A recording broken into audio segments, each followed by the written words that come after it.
Pendant 4 siècles, on a emmené des Africains vers le Nouveau Monde en tant que marchandises. Sur ces 4 siècles, il y a eu 250 ans de commerce triangulaire. 2 tiers des Africains arrachés au continent étaient des hommes.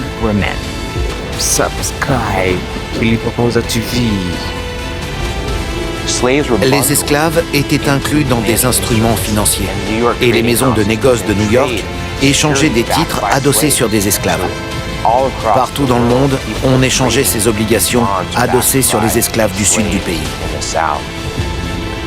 On peut dire que l'esclavage a été la monnaie qui a construit non seulement les États-Unis d'avant la guerre de sécession, mais aussi de nombreux centres urbains sur tout le continent. Pendant près de 2 siècles et demi, le commerce triangulaire a transformé le monde. Nous sommes entrés dans les débuts de l'économie mondialisée. C'était une économie qui reposait sur le dos des esclaves africains.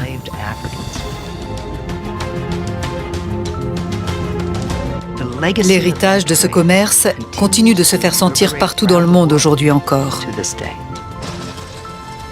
Qu'est-ce que j'entends par là? Les guerres, la perte des richesses, le sous-développement.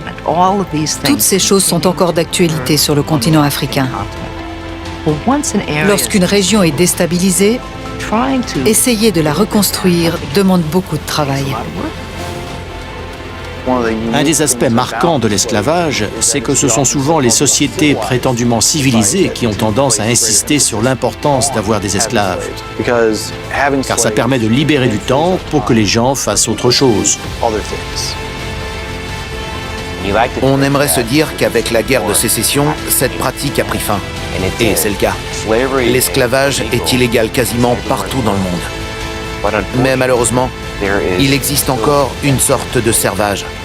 Des gens ont fui des zones de conflit et sont devenus des réfugiés.